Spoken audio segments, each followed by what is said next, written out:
Well, hello there. Thank you for tuning in to today's episode. And I wanted to explain that this one is going to be very different for me indeed, because I've just watched a documentary on Netflix and it's coming up to 11:30 in the evening. Normally, I would go to bed. But this documentary was incredibly shocking. It was so packed full of drama, twists, and just intrigue that it grabbed me by the bollards. It really, really caught my attention. And then after that, I thought, God, I can't wait to tell Stacey this, or I can't wait to tell somebody about this. Which led me to realise that telling people about a TV show or a movie is a very day-to-day activity, I believe. And then I thought, okay, why don't I try to tell you it in the best way that I can, off the cuff, right now, as it's fresh in my mind, and then I'm basically giving you a guide on how to improve your storytelling when it comes to reporting a movie or a TV show or documentary or whatever you like. And I will admit that this is very much on my mind at the moment because I am preparing some masterclasses in storytelling. I don't feel completely adequate yet to host these masterclasses, so I'm training myself up in it. And one of the activities that I was suggested to do was do something similar to this. So let me take this opportunity to tell you about this documentary off the cuff. All right, so I sat down to watch something on Netflix. I was pretty tired and I just wanted to, wind down for the day because I had been staring at the screen at my computer for way too long, probably about 12 hours of the day, an unhealthy amount. So, I naturally go from one screen to the bigger screen and I put on Netflix and the first thing that comes up is The Tinder Swindler. Now, if you've already seen this, then it might actually be interesting for you to hear how I talk about it. If you haven't seen it, then I will be giving you massive spoilers. But hopefully you can forgive me for educational purposes. All right, so The Tinder Swindler.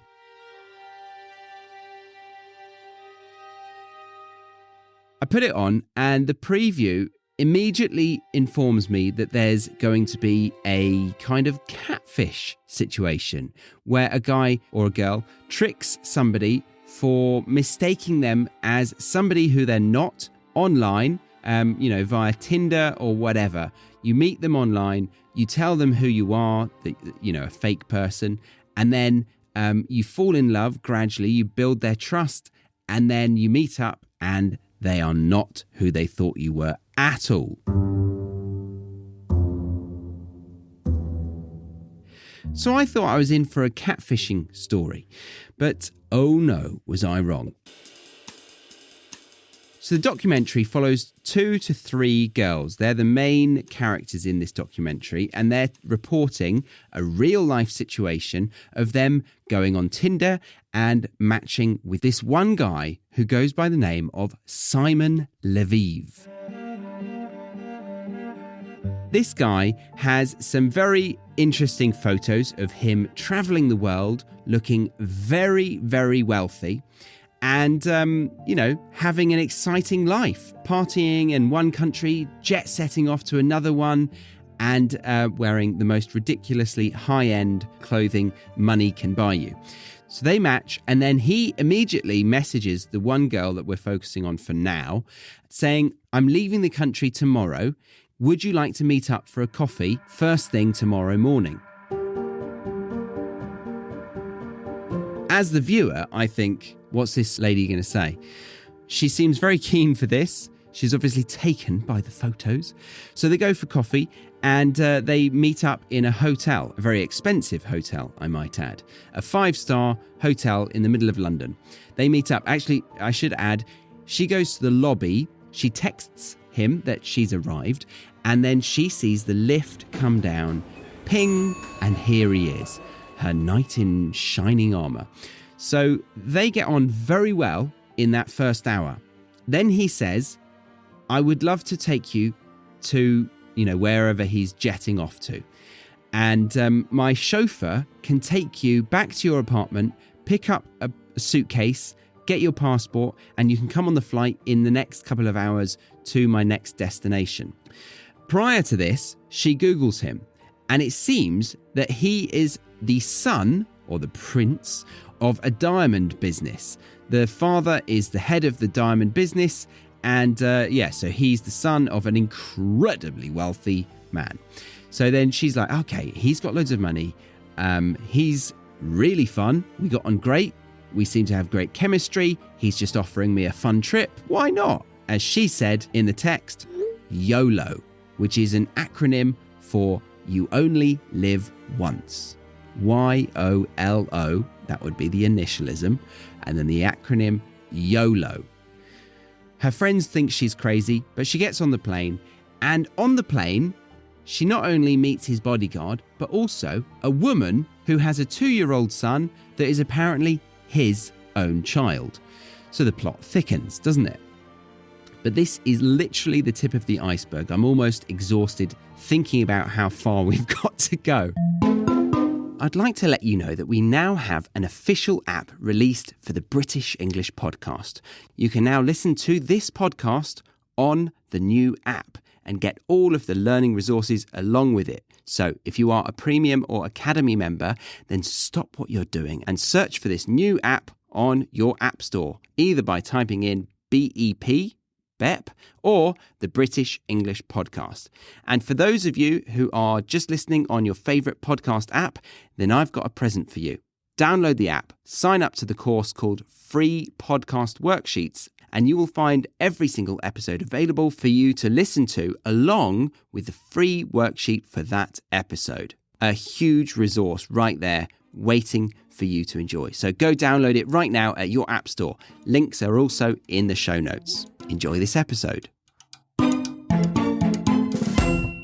Right, let me skip forward a bit because, you as a friend at the pub, you're probably going to be starting to look at your phone right now. You're getting bored. Come on, Charlie, what's this documentary all about? Get to the point. All right. So they fall in love. He splashes the cash on her. He shows her a great time over the next month or so. They build on their relationship, even though he's not in the country very often. But when he does fly in, he makes sure to show her a good time, and then he asks her to move in with him. She goes and looks for flats with a budget of £15,000 a month for rental, according to his budget. And then in the middle of the night, he sends messages to her showing that his bodyguard has been attacked, violently attacked, blood everywhere on all of his, expensive clothes. His Gucci t-shirt absolutely ruined. His bodyguard's head is absolutely battered. And he's saying that the people that are after him are criminals and that they are tracking his every payment with his credit card. Long story short, he then asks her if she could create a credit card for him in her name that he could use. This goes on for a while, and then he manipulates her in many ways, booking a flight here, accommodation there, various other things, and he promises that he's going to pay her back once the criminals that are after him calm down and he's allowed to use his bank again. A couple of weeks, maybe even months later, he finally meets up with her again and he gives her a huge check, like double or triple the amount that she was concerned about that she had lent him over that period of time. So she thinks, oh my God, wow, yeah, he's come through. Okay. She banks the check and then, naturally checks on it every day, the status of her bank balance. Still, nothing is coming in. 4 days later, she rings the bank to ask about the check of $250,000. And they say, I'm sorry to tell you, but we are not going to be banking this check. So she's royally fucked because she's got 9 credit cards to her name with about 10, 15 grand in each one and has no way of paying them back. And this guy has given her a faulty check. She rings him. They're still apparently in a relationship, but he turns sour very quickly. And he tells her that, I've done you a favor. I've given you more than enough. If your bank isn't taking my check, that's not my problem. So then I think, right, well, there's the documentary. That's it, over and done with. Oh, no. No. In comes date number 2.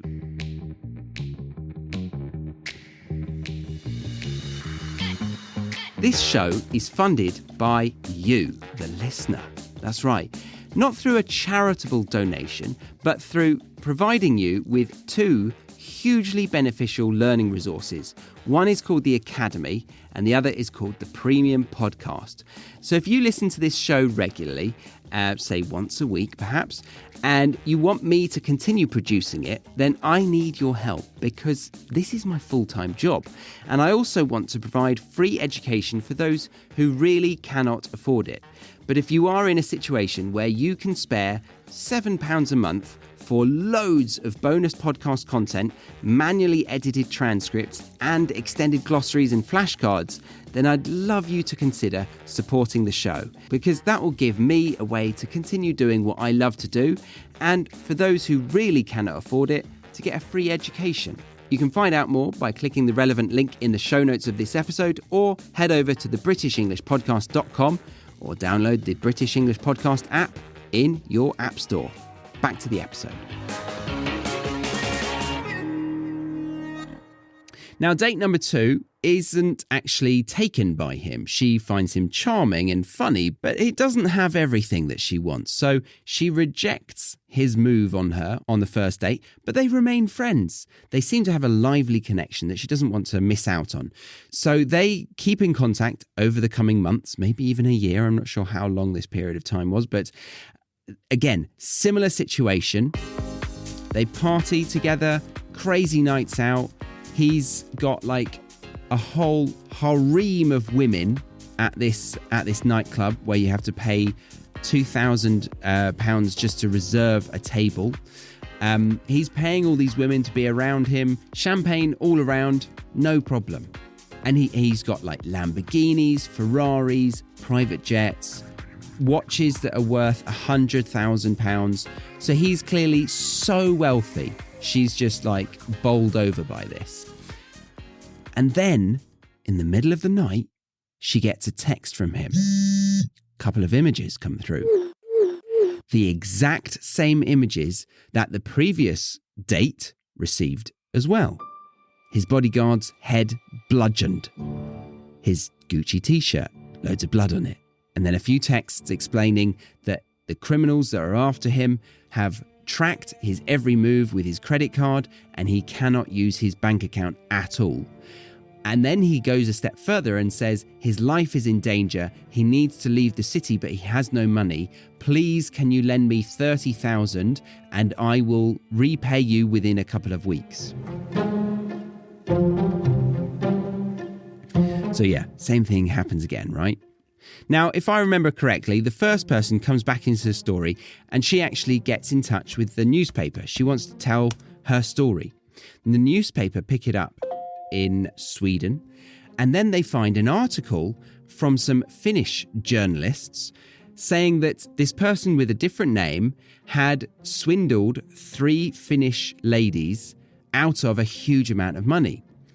And they do some digging and they realise that it is the same person. So he has been doing this trick on Tinder, befriending them or even sleeping with them and gaining their trust and love, and then exploiting them for as much money as he can possibly get out of them. And it turns out he's been doing this over and over and over again. And this is what they call a Ponzi scheme. Now, I'm just going to go on to Wikipedia to define a Ponzi scheme. Okay, so Ponzi schemes are investment scams that pay existing investors with funds collected from new investors. there is no real investment. So Ponzi scheme promoters use money deposited by early investors to pay the first bit. Investors feel comfortable and decide to invest more. Investors often encourage their family and friends to join. Eventually, all Ponzi schemes fall apart. They collapse when the promoter spends the money too quickly or the pool of investors dries up. So he's getting money from one person and then getting more money from another person and then paying that first person a little bit of money to then build their trust, I guess. I mean, he doesn't have to pay them money. Anyway, it's recruiting more and more members to add to the pile of wealth that he can do what he wants with. Right, so he's got two in there. The Swedish journalists are on his case and they try to track him down with one of the girls. They go to Munich and they manage to get photos of him. They get back to the police and the police say that they have indeed been trying to track him down, but believed that he was a small timer and wasn't worth the hassle, or he wasn't able to be tracked with the small funding that they had for this one criminal. They then connect him to his place of birth. So they go to Tel Aviv in Israel and they track down one of his legitimate addresses. The PI, the private investigator or journalist, I guess, goes with them and they record them investigating a very, very different neck of the woods. And they go out to this address, which is in an incredibly traditional Jewish neighborhood that has very few Ferraris parked on the street. They go up the block of flats and they find some letters on his door requesting to pay the money back that he owes for another thing. They're about to leave and then an old lady goes up the stairs and it turns out to be his mother. She says she has nothing to do with him. He left home when he was 18 and she, has very clearly parted ways with him and thinks that he's no good, he's a bad egg. And she doesn't want anything to do with him. And for good reason, because they go back to the local police department and once they find a photo of him, they cross-reference with a previous identity that he had. And he has a history of doing very similar things. I think they said that his first fraudulent activity happened when he was just 18 years old. So he's been on the run ever since, basically, because they still want him, but he changed his identity and he fled the country. With this information, the journalists go back home and come up with a plan. And they look through his history. And with the information that they now have, they can see some previous women that he's been in contact with through financial evidence. And they find the second woman that is being interviewed in this program. And she's told her horror story, and they get in contact with her through Facebook saying, I'm a journalist, I'm doing this paper on Simon Lviv. Would you be able to talk about your situation? At that moment, she had received the same photos that the previous girl had got about Simon and his bodyguard getting attacked and needing a credit card in her name to help him escape the quote-unquote criminals that were after him. So her stomach drops and she goes into panic mode immediately. And she messages Simon saying, who is this journalist? Why is he telling me this thing? Surely it's not true. Apparently Simon rings back and says, they're trying to collect evidence on me. It's not real. They're the baddies. Don't trust them at all. But she meets up with the journalist and they conclude together that if he's not only pursuing financial benefit from romantic relationships, but also just literally platonic friendships, then he might have broadened his net even wider and been able to con just an insane amount of people. And this girl, she does comment on how lavish his lifestyle is. And in comparison to how much money she gave him, she thinks he must have been doing this, hundreds of times to be able to get the amount of wealth that he has accumulated based on what she saw of, the fancy cars and drinks and restaurants and places that she would go to with him. And the reason that he's not getting caught with this is because his name is never attached to any of this, because he's managing to trick people into opening up a credit card for him under their name. So he's basically a ghost. And really, it's ugly to say it, but it's like the perfect scam because there's no evidence. There's no way of him being caught unless they take it upon themselves to do something about this con artist and put a stop to him once and for all. And we will get into whether they manage to do exactly that in part 2.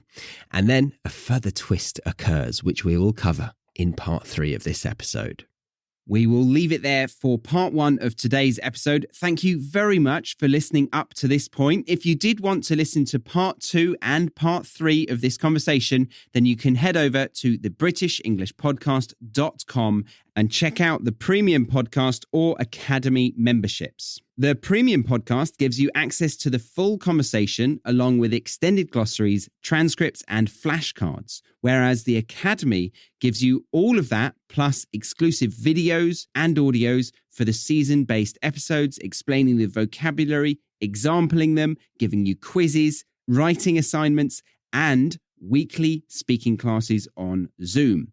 But if you were just here for part 1 of this conversation, then I thank you very much for stopping by. I hope you enjoyed the show. Do grab that free worksheet by clicking the link in the show notes. My name's Charlie, and I will see you next week on the British English Podcast.